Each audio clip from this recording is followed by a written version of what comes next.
Wow, tempat ini seperti rumah boneka seukuran manusia, besar sekali. Dan, wah, apa itu bak mandi pusaran air? Aku seperti di surga. Pelan-pelan sayang. OMG, kamu punya lapangan bulu tangkis dalam ruangan? Aku suka bulu tangkis. Ini rumah paling menakjubkan yang pernah ada. Hai, namaku Helen dan aku tumbuh di rumah biasa dengan keluarga biasa. Aku sayang orang tuaku. Dan hidup ini hebat, kecuali satu kekurangannya adalah perjalanan panjang ke sekolah menengah baruku. Ibu, Grace, bilang dia punya jawabannya dan menyarankan aku tinggal dengan bibi Lucy karena dia tinggal lebih dekat dengan sekolah. Oke, jadi aku belum pernah bertemu Lucy sebelumnya. Sebenarnya sampai ibu menyebutkannya, aku bahkan tidak tahu kalau aku punya bibi. Ibu menjelaskan bibi Lucy pindah ke Kanada untuk urusan bisnis dan baru saja kembali ke Amerika. Ini pertama kalinya aku harus tinggal jauh dari orang tuaku, jadi aku agak khawatir akan rindu kampung halaman. Namun satu kelebihannya adalah sahabatku, Madeline, tinggal di dekat situ. Keren kan? Selain itu, tempat ini keren banget. Aku gak bisa berhenti terkesima melihat lapangan bulu tangkis itu.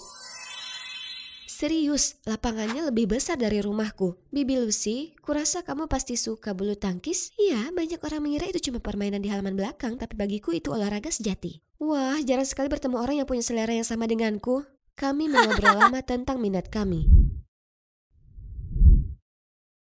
Lucy sangat mudah diajak bicara, dan sejujurnya aku merasa sudah mengenalnya selama bertahun-tahun. Aku ingin sekali menjadi pemain bulu tangkis profesional, tapi ibu bilang sebaiknya tetap sebagai hobi dan mencari karir yang lebih stabil. Begitu ya, tapi jangan biarkan orang lain menghalangimu. Passion sejati itu layak untuk dikejar. Biar aku yang mengatur jadwal latihan untukmu. Sekarang coba ini. Oh, bagaimana kamu tahu aku suka lobster linguine?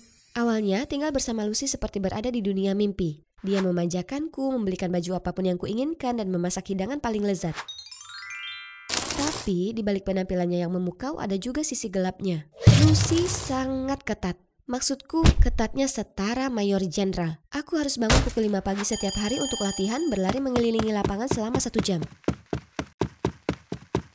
Dan memukul 50 kok bola melewati net berturut-turut. Jika aku melewatkan satu pun, aku harus memulainya lagi. Sementara itu aku masih harus mengerjakan PR. Dan aku tidak bisa pergi dan bertemu teman-temanku di akhir pekan atau melakukan apapun tanpa meminta izin Lucy terlebih dahulu.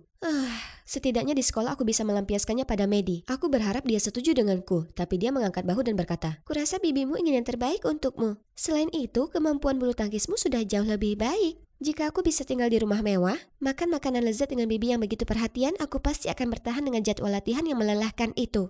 Ya, kurasa dia benar. Mungkin aku seharusnya lebih bersyukur.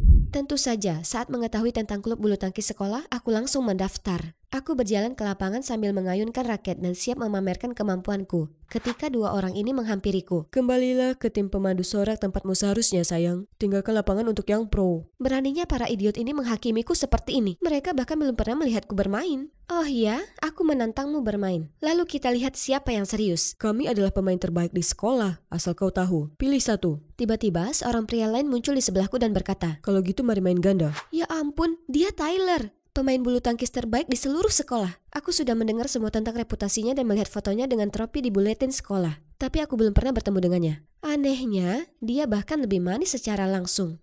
"Kamu bisa mengalahkan kami di tunggal, tapi bisakah kamu mengalahkan gadis tak berguna itu di pertandingan ganda?" Itu saja, minggirlah, biar kutunjukkan apa yang bisa dilakukan gadis tak berguna ini. Pertandingan dimulai dan seketika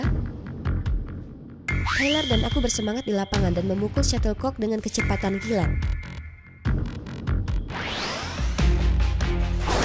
Kami menang dalam set langsung, dan para pecundang itu tampak sangat kecewa. Tyler tampak sangat terkesan, dan kemudian, "Pertandingan yang bagus, Helen. Kamu mau nongkrong lagi? Bagaimana kalau besok? Kita bisa pergi makan." Mamma mia, bagaimana aku bisa menolaknya? Tapi ketika aku memberitahu bibi Lucy, dia tidak menerimanya dengan baik. "Cinta mungkin tampak menarik, tapi itu membuang-buang waktu dan energi yang akan menyebabkan penurunan kemampuan bulu tangkismu, nilai-nilaimu, suasana hatimu, dan semuanya. Kamu masih anak-anak untuk menghadapi jenis emosi seperti itu sekarang. Ini konyol. Aku bukan anak kecil. Aku benar-benar mampu membuat keputusan sendiri dan mengikuti perasaanku sendiri. Dia cowok baik yang menolongku." Tentu saja, semua cowok kelihatan baik pada awalnya. Mungkin jika kau memberinya kesempatan. Bangunlah Helen, dan jangan sia-siakan mimpimu demi seorang pria. Tidak ada gunanya. Bibiku terlalu keras kepala untuk mendengarkan. Aku bergegas ke kamarku dengan perasaan frustrasi. Tidak mungkin aku membiarkan ketegasan bibiku merusak hubungan dengan pria idamanku. Jadi kuputuskan menyelinap keluar untuk menemui Tyler. Tapi gimana caranya? Aku tahu persis orang yang bisa menolongku. Mads, kode merah. Bibi Lucy tidak mengizinkanku bertemu Tyler. Tolong alihkan perhatiannya. Oke, tapi hanya jika kau memberiku buku The Ballad of Songbird and Snake yang sudah ditandatangani. Gampang sekali. Setelah hari itu, aku bisa pergi berkencan dengan Tyler berkali-kali berkat bantuan Maddie. Dia selalu memberi alasan yang paling meyakinkan, seperti aku akan pergi ke rumahnya untuk belajar kelompok, atau kami akan menghadiri acara yang sangat penting. Lalu suatu kali ketika aku seharusnya belajar di rumah, Maddie malah berpura-pura menjadi aku. Kemudian aku menyelinap kembali ke kamarku dengan gembira. Kau tidak akan percaya betapa hebatnya kencan hari ini. Tapi Maddie hanya memberikan tatapan canggung. Ada apa? Apa bibiku curiga? Tidak, semuanya baik-baik saja. Lalu dia langsung keluar dari jendela. Aneh. Tapi esoknya dia bersikap seolah tidak terjadi apa-apa. Jadi kubiarkan saja. Dia pasti merasa tidak enak badan atau semacamnya. Sementara itu, keadaan dengan Tyler semakin membaik. Saat kami berjalan pulang, tiba-tiba Tyler menghentikanku. Tampak malu-malu dan gugup. Helen, aku sangat menyukaimu dan aku suka menghabiskan waktu bersamamu. Jadilah pacarku, apa kau mau? Ya ampun, ini adalah hal terbaik yang pernah terjadi padaku. Aku memeluknya dan berteriak sekuat tenaga.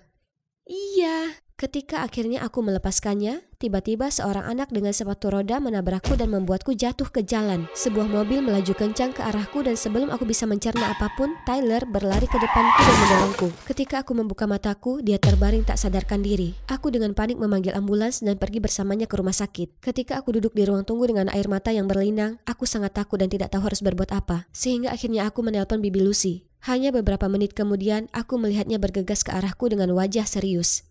Helen, apa yang sudah kukatakan padamu? Kamu membohongiku untuk keluar dengan cowok?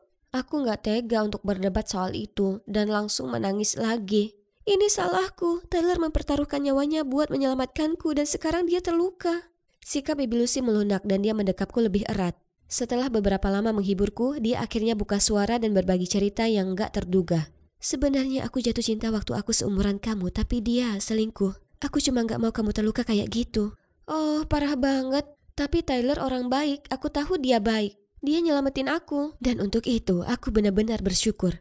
Oke, aku percaya penilaianmu dan merestui kamu buat kenal lebih jauh sama dia. Terima kasih. Saat itu juga dokter datang dan bilang kalau Tyler baik-baik saja dan dia akan pulih total dalam beberapa hari. Syukurlah. Ketika Tyler kembali, Bibi Lucy menepati janjinya lalu memberiku dan Tyler kesempatan bersama. Dia bahkan menawarkan memberi kami berdua pelajaran bulu tangkis. Bersiaplah untuk rutinitas latihan paling gila yang pernah ada. Namun, berlatih dengan Tyler membuatnya lebih mudah dan jauh lebih menyenangkan. Aku akan menghadapi kompetisi besar yang dapat memberiku gelar pemain profesional dan kesempatan untuk bergabung dengan tim nasional jika aku menang. Jadi aku butuh semua pelatihan yang bisa aku dapatkan. Tinggal satu langkah lagi menuju impian terbesarku. Selain itu, aku tidak dapat menahan senyum ketika melihat Bibi Lucy perlahan-lahan mulai menyukai Tyler. Hari besarku akhirnya tiba. Ibu dan ayah juga ada di sini untuk mendukungku. Aku bersiap dengan gembira, tetapi ketika aku membuka tas perlengkapan, apa yang terjadi? Oh tidak, siapa yang menghancurkan raket kita? Aku pikir Lucy yang melakukannya. Kenapa dia melakukan itu? Aku tidak sengaja dengar kalau dia hanya pura-pura suka Tyler agar dia bisa mengawasi kalian berdua. Apa? Sejujurnya aku percaya bahwa Bibi Lucy benar-benar memberi Tyler kesempatan. Tapi itu tetap tidak masuk akal. Bahkan jika Lucy membenci Tyler, kenapa dia mencoba merusak kompetisi ini? Dia tahu betapa pentingnya itu bagiku. Ada satu hal lagi, tapi kurasa kau belum siap mendengarnya. Astaga, katakan saja, Maddie. Sebenarnya saat aku menyamar menjadi dirimu, kutemukan kalau Lucy bukan bibimu, dia ibumu. Dia ingin membawamu kembali ke Kanada bersamanya dan dia tahu jika kau memenangkan kontes ini kau tidak akan pernah ingin pergi. Aku berdiri di sana dengan sangat kaget. Jadi, keluargaku tercinta yang ku kenal selama ini sebenarnya bukan milikku? Dan Lucy, bagaimana mungkin dia berani muncul sekarang sebagai ibuku yang sebenarnya dan ingin menerimaku kembali? Aku merasa seluruh hidupku hanyalah kebohongan besar dan segera bergegas mencari Lucy. Benarkah? Kau ibu kandungku? Bagaimana kau tahu? Aku tidak percaya kau melakukan itu padaku. Kau egois, jahat, dan kau menghancurkan segalanya. Pergi sana, aku tidak ingin melihatmu lagi. Aku tidak punya ibu sepertimu. Grace adalah ibuku satu-satunya. Lucy tampak sangat hancur, lalu pergi dengan tenang. Aku gemetar karena marah dan sakit ketika sebuah tangan lembut menyentuh bahuku. Helen sayang, aku tahu ini sulit diterima. Percayalah, ini sulit bagi kita semua. Kalian semua berbohong padaku. Bagaimana bisa kalian setuju untuk mengirimku padanya? Kalian tidak pernah menganggapku sebagai putri kandung kalian, kan? Jangan berpikir konyol sayang. Kami sangat mencintaimu dan tak akan pernah ingin melepaskanmu. Kecuali itu lebih baik untukmu. Lalu ibu cerita bagaimana Lucy datang dan membujuknya. Ternyata Lucy memiliki masa lalu yang sangat tragis. Sejak kecil, dia selalu menjadi kambing hitam di keluarganya. Mereka memperlakukannya dengan buruk dan membenci kecintaannya pada bulu tangkis. Kemudian ketika dia memberitahu mereka bahwa dia hamil, mereka mengusirnya dan pacarnya juga meninggalkannya tepat setelah itu. Jadi dia meninggalkanku di panti asuhan dan memulai hidup baru di Kanada.